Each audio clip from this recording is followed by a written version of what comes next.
When I think of party conferences, I feel almost physically ill. I have a warmer feeling. Warm is perhaps the wrong word. More respect for Tony Blair, perhaps, than you do, for a variety of reasons. It's not difficult. No. You know, are we forgetting that just a few months ago it emerged that the government had somehow managed to leak the personal details of special forces and spies to the Taliban? You're only allowed to be a Christian in politics if you're the Radio 4, thought for the day, vanilla, liberal, progressive kind. The answer is not to say to the doctor or the nurse, check the digital ID and don't treat this person. Yes, but and they're obviously that. not going to do that. The answer is to police our borders. And the way in which you do that, I can hardly believe what I'm saying, is to listen to some of the things that Farage has been saying. Hello, I'm Michael Gove, editor of The Spectator. And I'm Madeline Grant, assistant editor and parliamentary sketch writer of The Spectator. And welcome to this week's Quite Right, where Maddie and I will be discussing the hell of party conference season. We'll also be discussing digital ID cards. Great idea or dystopian nightmare? And Keir Starmer's recognition of a Palestinian state. What's got into the guy? And finally, after Erika Kirk, the widow of Charlie Kirk, took the extraordinary step of publicly forgiving her husband's killer, we will be discussing the nature of Christian forgiveness. Maddie, as a sketch writer, conference season, I suppose, is a sort of happy hunting ground because you have politicians who will be on platforms giving speeches, hoping to secure attention, and it's your job to interpret to Spectator readers exactly what the real significance of those speeches are. But conferences are about far more than just the platform speeches. Are they events that you relish? Yes, I would say so, because there's greater potential at conference for things to go horribly wrong and for things to be out of control of the organisers of the event, however much they try to sort of manhandle their attendees and organise. It doesn't really work. The Labour conference is particularly good in this regard because it's still very much member-led conference where they have a lot of votes on all sorts of things and they have local members coming on stage to give speeches. They're often quite radically different to what official party policy is. So there's this rather amusing interplay between the kind of Blairite aspirations of some of the Starmer's top team, and then they hand the mic to the local membership who basically probably disagree more with Keir Starmer's team than you or I do. So that is always inherently enjoyable. Tory conference, I guess, is a bit more manicured because they quite sensibly don't begin empowering their members and giving them microphones and sending them on stage. I very much enjoyed my trip to the Reform conference. They were very much in on the joke there, I felt, because they were trying to be funny, they were trying to make it silly, but underneath all of the campness that we wrote about extensively in the magazine was a more polished, professional affair. So it was interesting. Because you've been a commentator, a sketch writer, a journalist throughout and attending all of these conferences, I get the sense in a way that you're the sort of David Attenborough of party conferences, that you're examining each of these species in their own natural habitat. So the Tories with their distinctive blue rinses and ill-fitting suits, Labour with their placards and their dissidents, the Liberal Democrats, well, let's not go there perhaps at this point, and Reform again with every colour of the Union Jack reinterpreted in different items of fashion that neither of us perhaps knew were available at retail. So each of these environments you anatomise as the zoologist looking at each of these species. But for 20 years, I wasn't the zoologist, I was the beast. Yes. I wasn't the hunter, I was the prey. And when I think of party conferences, I feel almost physically ill. Really? I found them nerve-wracking and terrifying for a host of reasons. The first is that if you're a frontbencher and you have to give that speech, it is like an examination in public, and in both senses of the word. It's like a surgical examination because you're under the spotlight, but it's also a test. Can you do what is required rhetorically? And you're thinking about making sure that the audience claps. It's crude. Making sure that what you say has some sort of media value. So you've got to say something novel. which Yes. actually distorts the political process. We might return to that in a moment. We should. And then also, it's going to be broadcast, so there is a chance that normal people sitting at home, because party conferences are still covered on the news, will catch what you're saying. You mustn't say anything out of place.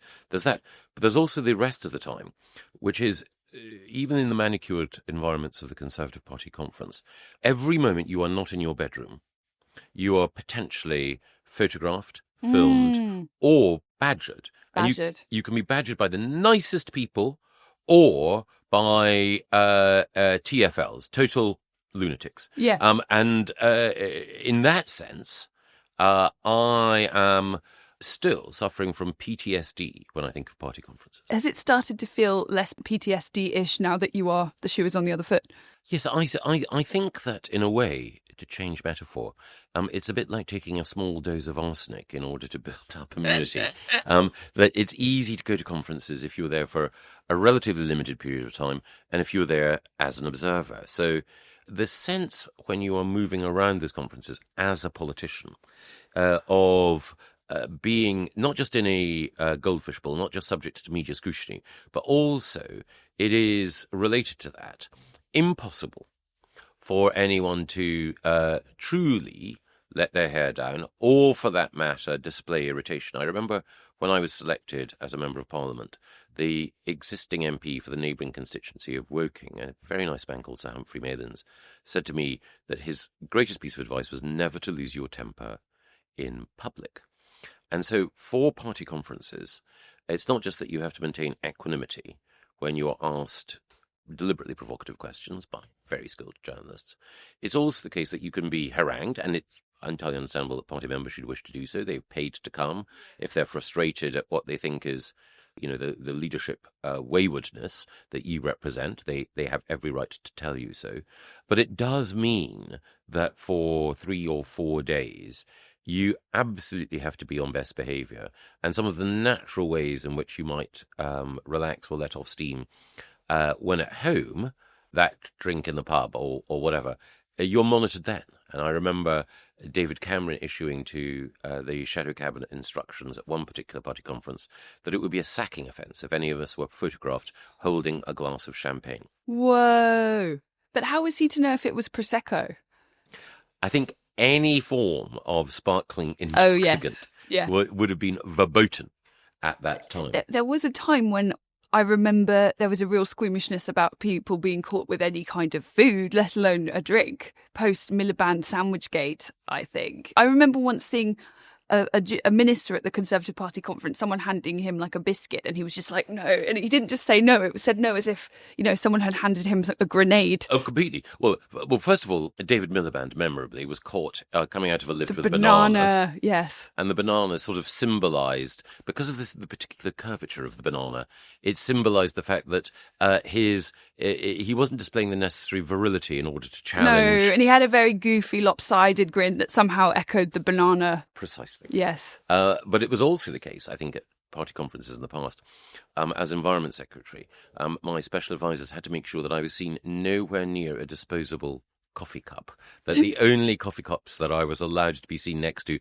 were either china or keep cups. And again, it's part of the way in which they're entirely artificial environments. But you must have observed different types of tribe or different types of subspecies at these conferences, from eager spads to weary ministers to ardent activists to cynical lobbyists. Oh, absolutely. But I will say on the point about your proximity to certain items of drinking paraphernalia, if I ever see you near a plastic straw, I will snatch it out of your hand and give you a stern talking to, because it makes me angry every time I have to use one of those terrible cardboard straws that go soggy after 10 minutes of use. But that's another story.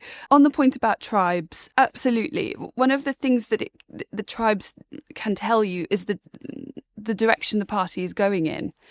A sign that Keir Starmer had regained control of the Corbyn Labour Party was that the visible signs of fewer obvious Corbynistas, fewer people with a whole sleeve full of badges that says Stop the War Coalition and Save Our NHS or whatever it is. There visibly fewer of these people, and there were visibly more of these sort of ambitious young lobbyists, most of whom are now Labour MPs in their shiny blue suits and their brown shoes. There was that feeling for sure. I'm sorry, actually, that I'm not currently in Bournemouth, because the Liberal Democrats are a wonderful rainbow coalition of cycling enthusiasts to people whose politics are probably not that dissimilar to the Cameronite Tories, all the way to sort of polycule dwelling fart sniffers. And it's everything in between. It's true. I felt slightly for Liberal Democrats this week. So, I mean, you have, fitting into, I think, the last of those categories, Layla Moran, who is, I think, Britain's only openly pansexualist MP, who fits almost parodically the model of traditional Lib Dem fashion follower, though I'm not talking about her dress sense, I'm talking about her ideological weather vane quality. And then you have, almost at the other wing of the Liberal Democrats, a very nice chap called Ed Morello, who's the MP for Dorset West, who is a very sort of one nation Tory adjacent and figure. If not for Brexit, might be in the Tory party now. Completely. Yes. And there was Ed Morello, because his constituency is quite close to Bournemouth, with Ed Davey at the head of this marching band that Ed Davey had got from the Isle of Wight to open the conference. And Ed Davey was walking through a park in Bournemouth, looking absurd, wearing a sort of sash and looking like he'd escaped from Willy Wonka's chocolate factory, and particularly, given Ed's current physique, looking like he'd spent far too long in Willy Wonka's chocolate factory before he escaped. Poor Ed. And then next to Ed Davey was Ed Morello, who was, sort of playing the drums as though he were attempting to amuse his 2-year-old child. And in many ways he was. Exactly. And he must have thought, I've worked incredibly hard in politics. I've built up a business. I'm deeply concerned about the environment.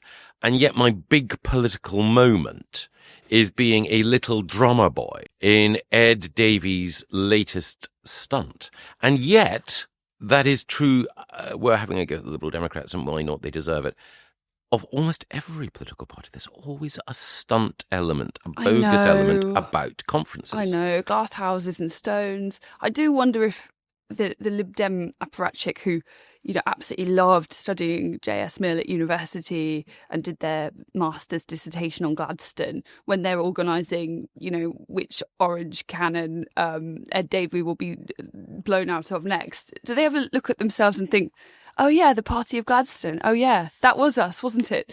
But then, I mean, who there's I think most parties are probably a shadow of their former self. It's one of those depressing things, and it probably has the press also should blame itself for the sort of trivial engagement and the lack of deep thinkers in Westminster too, who can properly engage with the ideas. And one of the other features of party conferences is that politicians are wined and dined by journalists. When I was a minister in my sort of first flush of youth, I felt rather flattered about being invited to go and have dinner with the political editor of this and the editor of that. But then I realised, to use the traditional sort of political phrase, which is that when a politician goes to dinner, it's them on the menu. And I remember waking up on a Sunday morning, several days after the conference, in order to read in, I won't name the newspaper, but let's just call it the Mail on Sunday, the broad detail of the sorts of things that I've been sharing over dinner.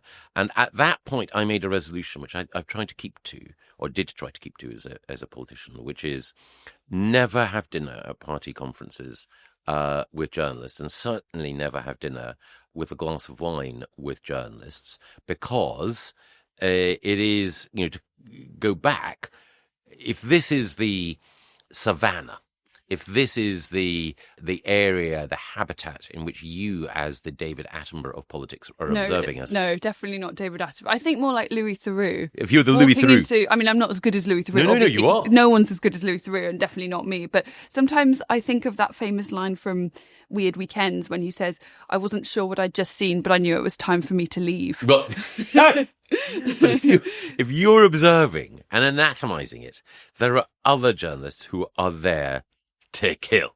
And so, again, I have that fellow feeling.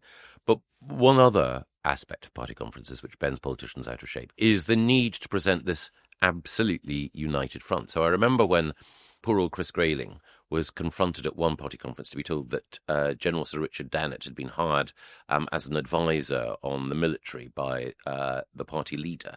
And he misheard the question. He thought that Richard Dannett had been hired by Gordon Brown, not by David Cameron. And he denounced this as a stunt, only to be told, actually, that it was his leader. Legend. And so I sympathise with him. But then I'm no better. I remember in the immediate aftermath of poor Theresa May's terrible conference speech, where the set collapsed. She was presented with a P45 by an alternative comedian. Her voice went, and she had to be given throat lozenges by Philip Hammond, a rare moment when Philip Hammond seemed a sympathetic figure on the public stage. But all of that.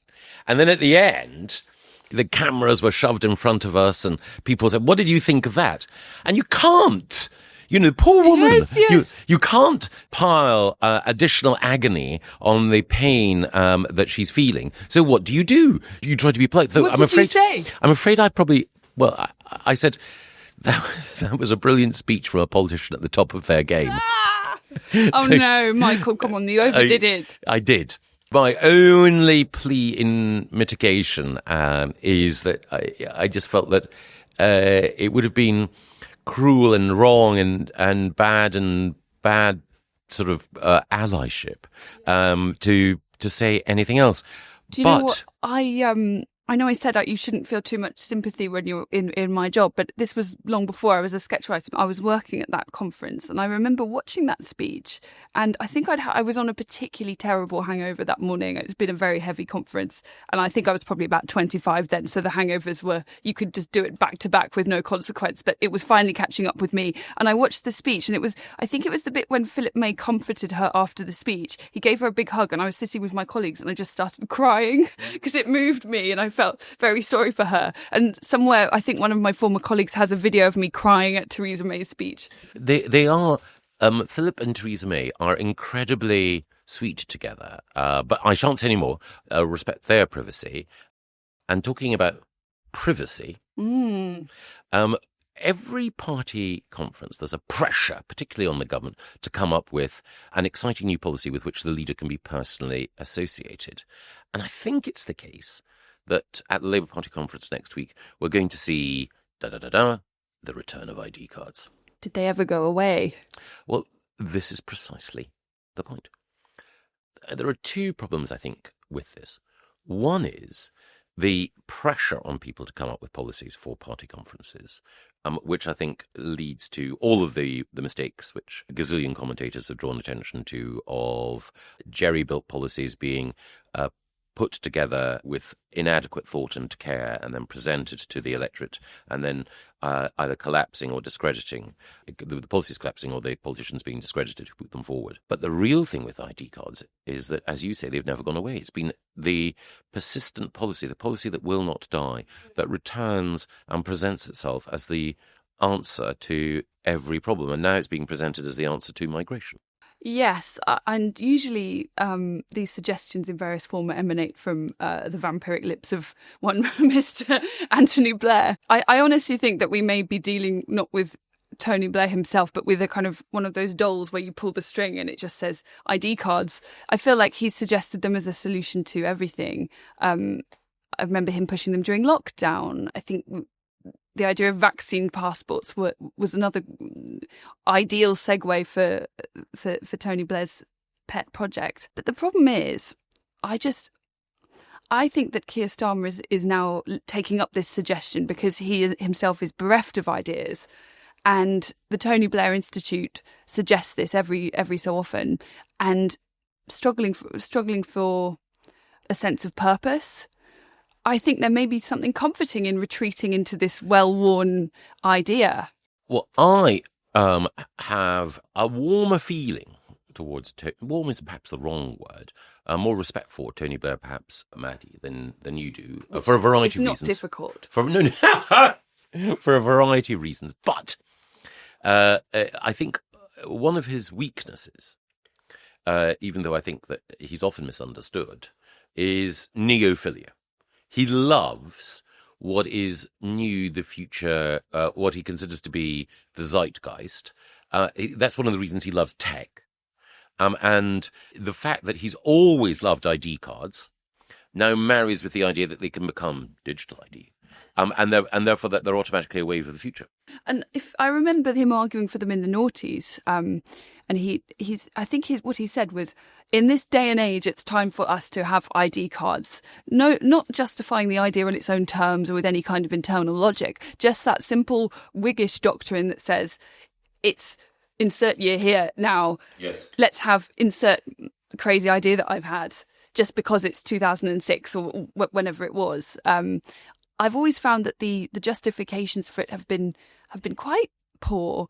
I strongly suspect that many of the problems that they're trying to fix with digital ID could be solved with just more competent management of databases. Make databases speak to each other. Like, I agree, it is a bit bonkers that you go to the hospital and the hospital doesn't automatically have your GP's data on hand. Could we not sort that with some other way rather than creating this passport, which could essentially be, I mean, you know, are we forgetting that just a few months ago it emerged that the government had somehow managed to leak the personal details of special forces and spies to the Taliban? I mean, you know, and there's just endless. There's ransomware attacks on the government systems the whole time. I am in violent agreement with you. The first thing is the historicist fallacy, the idea that in this day and age, why don't we do X? Or I'm on the right side of history, or the arc of history is bending towards this. No, make the argument on its merits. Don't try to cajole me into believing that the forces of time and destiny are directing your hand. Secondly, digital IDs are an attempt to solve a problem by adding more of the same mess to the chaos that already exists. And as you quite rightly point out, I wouldn't trust a government IT system to tell me the square root of 4, because they are generally out of control, overspecified, chaotic, driven by vanity, often political, but sometimes that of the company concerned. And as you point out, the government doesn't know how to hold, use, or properly steward data. We've discovered this week that the Office of National Statistics, which is supposed to be the government's own sort of data powerhouse, has been getting things reliably wrong. Oh, yeah. For a long time now. And as you point out, the government simultaneously says, your data is protected through GDPR, which is an administrative nightmare for businesses and the public sector. And at the same time, the people with whom it's happy to share data appear to be the Taliban and any other terrorist who asks politely. So before even contemplating digital ID cards, I would ask the government to look comprehensively at the way that it handles data and information, because it's all linked with this other thing, which is ministers and indeed the private sector, whenever faced with a complicated problem, saying AI. Yes. And I think that for every mention of that word, somewhere a fairy dies, because it is invoked so often by people who have the most limited understanding of what artificial intelligence might involve and who've made no attempt to deal with the ethical or technological questions that it raises. And in the same way, inserting the word digital in front of ID cards, rather than making me think that this is a more sophisticated approach, just makes me think that this is snake oil being rubbed onto an already weak idea. But one reason why I think this time it could succeed is because it's being solved as a potential solution to the migrant crisis, or part of the solution, on the basis that they believe it will deter people it'll make it harder for people to work in the black economy, and it will make it easier to potentially exclude illegal immigrants from accessing health services and other services. Now, where for me this falls apart is that presumably people who are currently being employed illegally are being employed illegally. So how on earth do you employ people that are already employing people illegally to begin checking the data? You know, if they've already wrongdoers, then they'll continue to be wrongdoers. So I know that sounds really stupid, but it just seems quite sort of a basic criticism there. You're absolutely right. When it comes to access to public services, previous Conservative Health Secretaries, Jeremy Hunt and others, understandably said, We've got a national health service, not an international health service. People who are here illegally shouldn't be able to access the NHS. Fair enough. You might think, well, a digital ID will make that easier because we'll know who is a proper citizen and who isn't.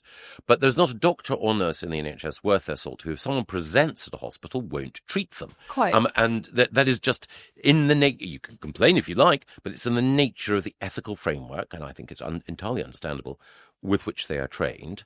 So the answer is not to say to the doctor or the nurse, check the digital ID and don't treat this person. Yes, but and they're obviously not going to do that. The answer is to police our borders. And the way in which you do that, and here I'm, can hardly believe what I'm saying, is to listen to some of the things that Farage has been saying. So, the points that he's been making about resolving the issues at our border and dealing with the stock of people who are on the route of indefinite leave to remain.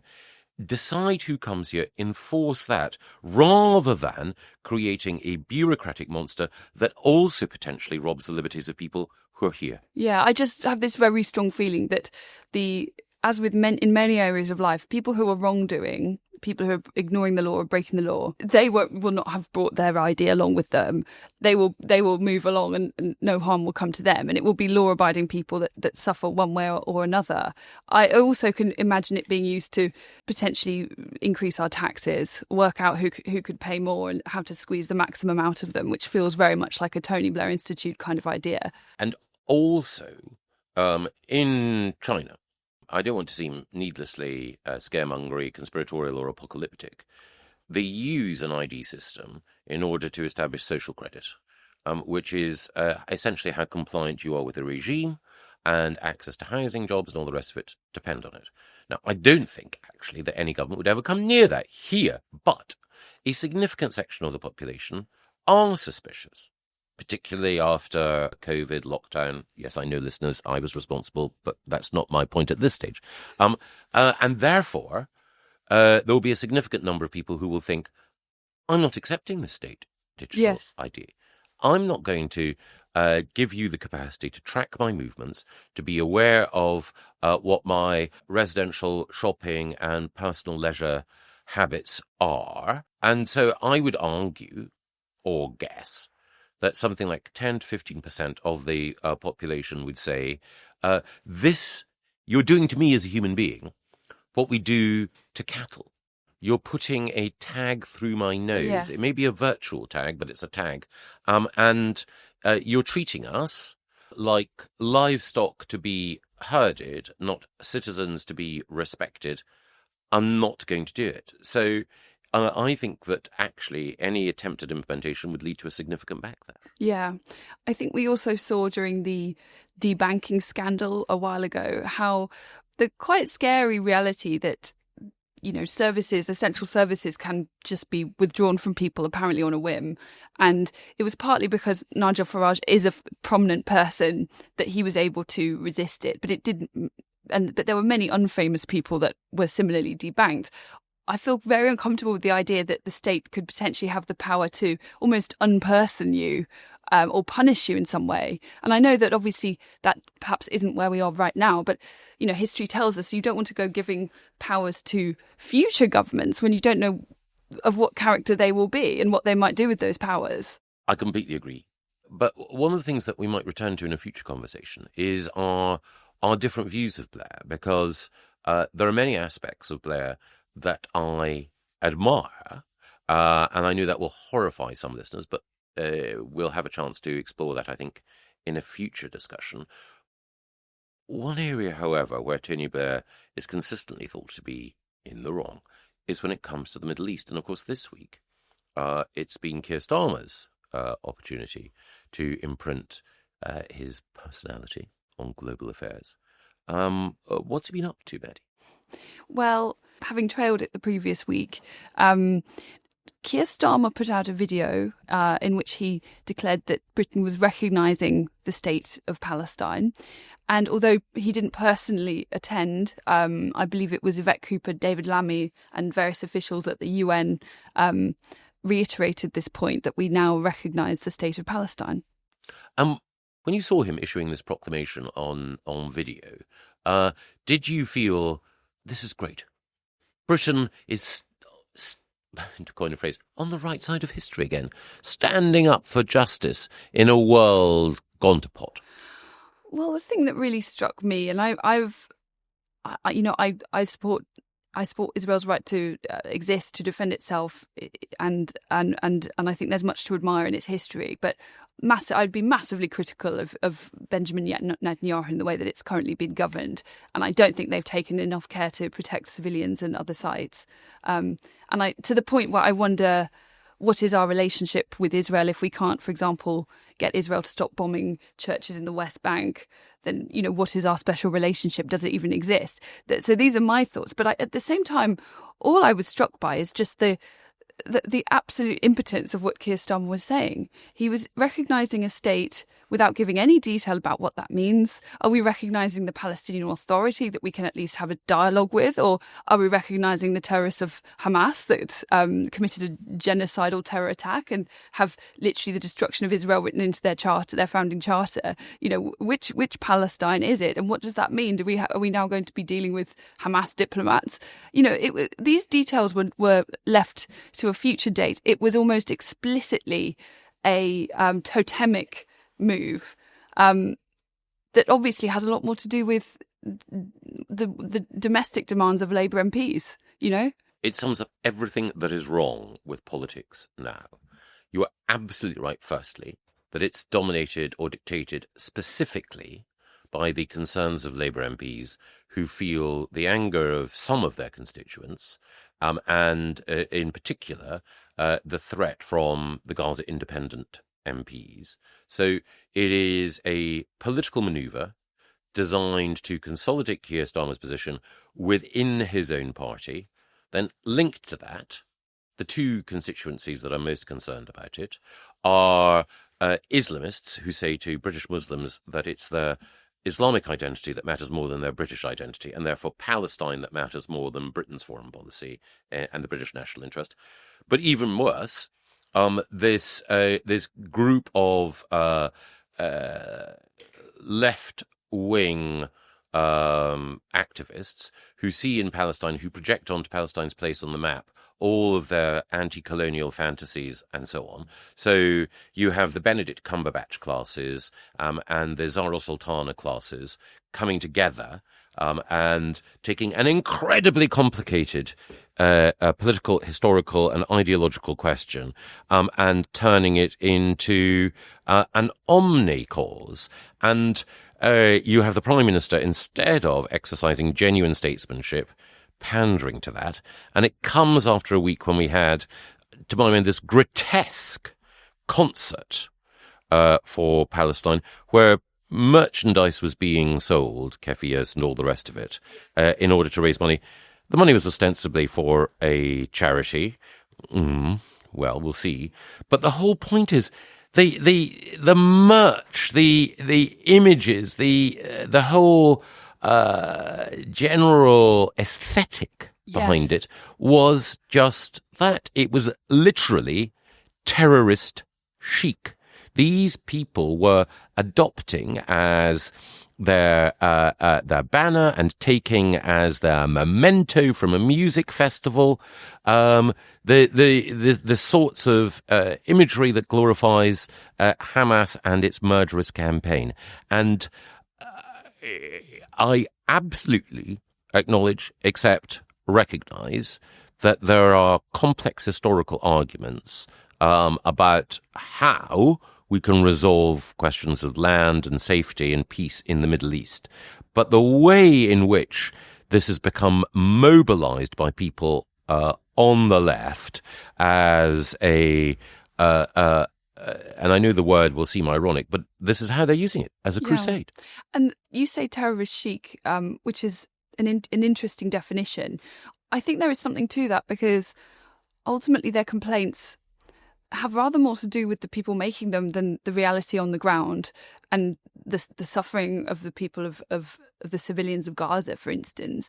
It also, for me, the thing I'm struck by is the fact that while they're making these grand proclamations in sort of international fora that will be completely ignored by both sides of the conflict in reality. The two-state solution has never been less likely than it is today.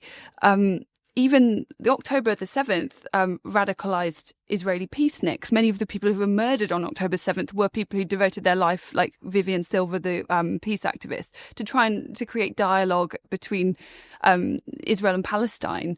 So that attack has necessarily hardened opinion of even the most dovish people in Israel. And of course, Israel, every Israeli bomb that kills a family in Gaza creates more terrorists. And more people who, even if they don't become terrorists, are, not going to feel warmly about recognising the state of Israel either. No, and I certainly think that it's right that one can criticise, and more than criticise, deprecate some of the actions that are carried out by the Israeli government, and one can analyse some of the particularly difficult issues that are raised by what is happening in the West Bank. Absolutely. And at the same time, and I think that it's not just an equal thing, it's even more morally imperative to ask why it is that Hamas exercises hegemony in Gaza. That detailed analysis, I think, is absent from most of the debate. And instead you have people whose idea of contributing to peace is to buy a keffiyeh at a pop concert. And for everyone out there who's wearing a keffiyeh, can I commend to you the Mitchell and Webb sketch, Are We the Baddies? You've got around your neck the emblem of Hamas resistance. So just put it to one side for a second. Consider the complexity. I'm not asking you to become a supporter of the State of Israel overnight, though it would be nice if you were to display something of the same passion when you're considering the conflict, for example, in Sudan, as you do when you're considering the conflict in the Middle East. The way in which it's been reduced to a game of goodies and baddies and virtue signalling, I think, is a grotesque disservice to the victims on every side.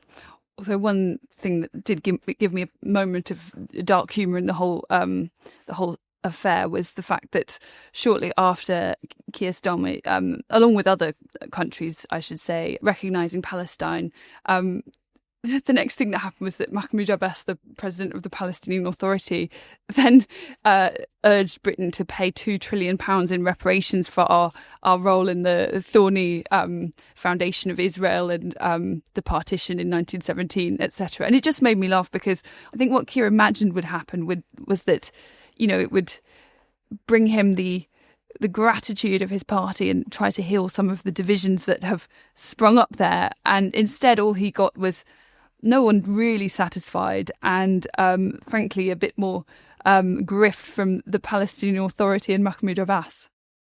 So, Michael, on the topic of reparations and I suppose forgiveness by extension, earlier this week we saw something quite extraordinary, didn't we, in the memorial service for Charlie Kirk, the Conservative activist who was murdered at a Turning Point event in Utah. It was quite an extraordinary spectacle. I don't know if you watched it all, but it was a mixture of many of leading politicians on the Republican right. But most powerfully of all, to me, was the moment when Charlie Kirk's widow, Erika, spoke of her husband's profound faith and her own, and then announced to this enormous crowd that she had forgiven the murderer of her husband because that is what Christ told us to do. On the cross, our Savior said,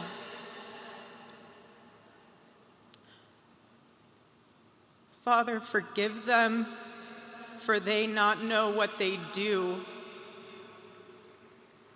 That man, that young man, I forgive him.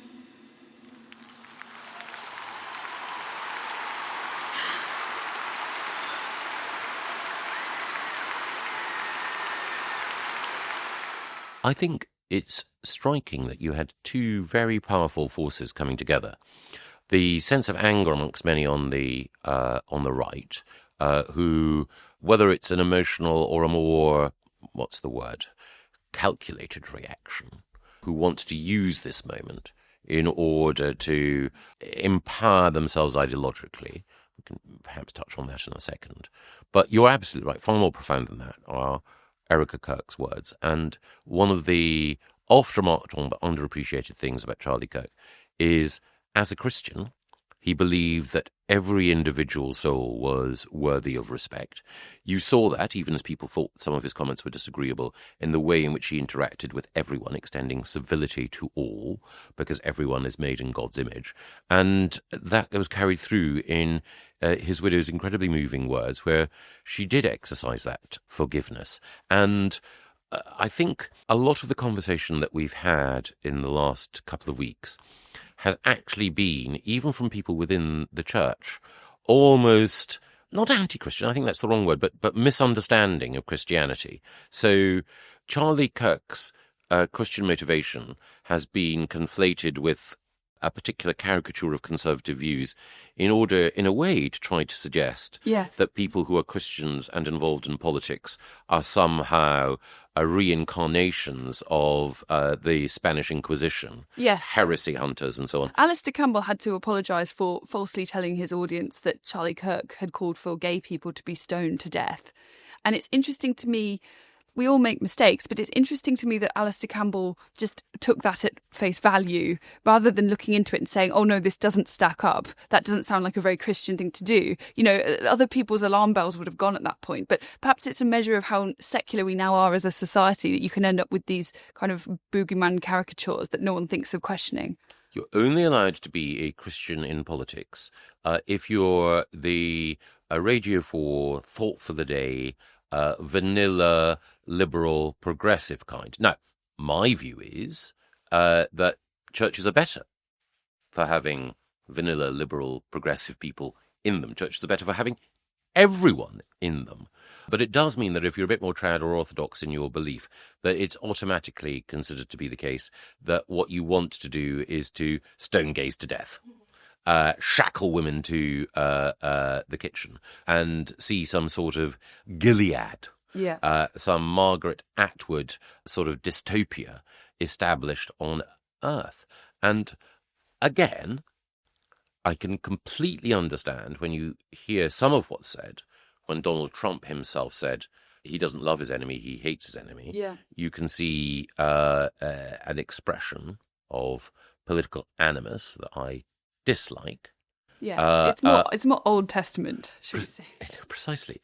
But let's try to disentangle the two, and let's affirm that in what Erika Kirk said, there is a generosity of spirit, but that generosity of spirit springs from a belief system that when other aspects of it are discussed, Alistair Campbell and, not just Alistair, but a variety of other self-styled progressives either caricature or mock. What's interesting in the comparison between what Donald Trump said and what Erika Kirk said is that the Donald Trump, vengeance, and I think he was partly making fun of himself there. He was kind of saying, I'm not as big a person as Charlie Kirk and Erika Kirk, but no, I don't think Trump behaves in a very Christian manner much of the time. So, this felt in character.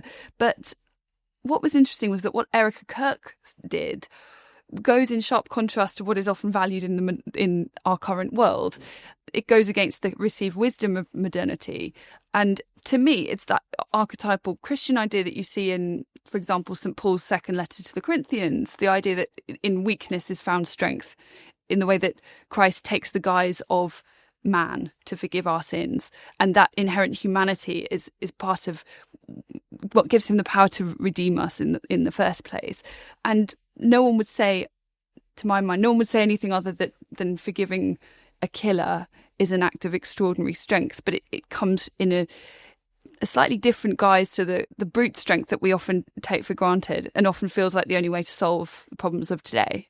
Yes, there is a tension between the injunctions in the gospel, the example that Christ gave, and the grubby reality of everyday politics, indeed most of our everyday lives. But that's why I think it's all the more inspiring when you do have someone who seeks to live out and exhibits the degree of both faith and virtue that Erika Kirk did.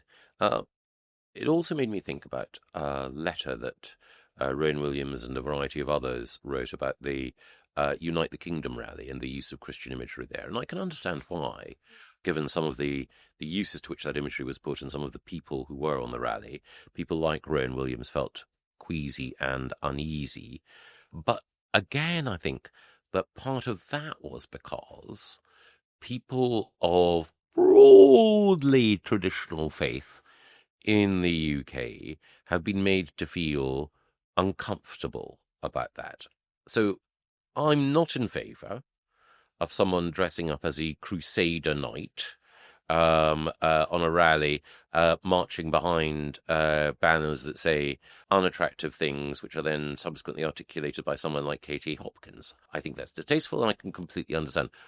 But I think it's also important to appreciate that the gulf between what many Christians believe and what their leadership express, and the gap between the respect which is properly given to a variety of different faith leaders and the stigmatization or anathematization of traditional Orthodox or small c conservative Christians is an area of concern as well. I suspect, actually, to be fair, that Rowan Williams would acknowledge that, and he's a much more thoughtful and sophisticated figure than any of his critics. Yes. But nevertheless, I think it's important that the sense in which there is an embattled or caricatured element is understood, and we've seen it, we touched on it the other week, in the way in which there was an attempt to delegitimize some of the concerns that were expressed on abortion and on assisted suicide. Yes, I think there is a real problem, a difficulty there for the church, because on the one hand, you don't want the image of the cross to be politicized. On the other hand, it's really important that as the symbol of our salvation, they're not going around putting it about that it's not for everyone. You know, it inherently has to be for all of humanity.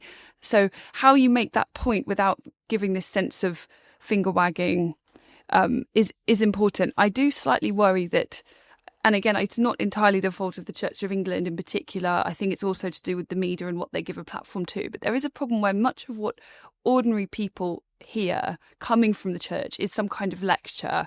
And often, and I know that's obviously ridiculous, like that, you know, their job is to sermonize, etc. But for example, on the issue of refugees, immigration, the kind of the standard issue sermon that you get from the Church of England will be, "Oh, everyone is welcome." I think there are also theological questions that they are not discussing. You know, I say this just as a church goer who's had no special training, but there is plenty about there's plenty in the Bible about being, for example, wary of false brethren, sorting the sheep from the goats, etc. Christ is also very adamant that the prayers and wishes and fears of women should be listened to. I think there are theological counterpoints to this kind of thought for the day, standard issue finger wagging that we're getting. And it's a problem for ordinary people when all they hear from the church is this. The church actually was very outspoken against assisted dying. I think there could have been said more about the abortion amendment, but I think that was partly because of the slightly underhand way in which it came through. It took everyone by surprise, and they didn't really have the opportunity to mount a more effective opposition. And it's probably true in all of the churches. There's a problem where they just seem to hear a lot more from the church about immigration than they do on any other issue that is of interest. And I think that is linked to our earlier discussion about the Middle East, which is that there is a cartoonish oversimplification of positions in history. So there is a misunderstanding of what the church's history is, what the gospel says, and what the Christian doctrine might encourage one to think or believe, in the same way as there's a misunderstanding of the history of the Middle East. And I know that I now sound like the former education secretary urging people to pay closer attention to the RE and history curricula. But I think there is a tendency in our times to assume certain positions rather than approaching complex questions with genuine intellectual curiosity. So, as well as admiring, which I hope people do, Erika Kirk, I would hope that it would prompt people to think, why, when she was identified with someone who was combative, why is she taking this position? Let's find out more about the belief system that animates her. Let's understand it, because it's also the case that there is a philosophical underpinning to the way in which the church sees human life, but also when it comes to Catholic social thought, the way in which Christian thinkers have looked at the economy, that I think commands respect and certainly deserves curiosity, but which tends to be swept to one side in a desire to depict Christians in politics as intolerant God-botherers rather than people with a perspective that illuminates.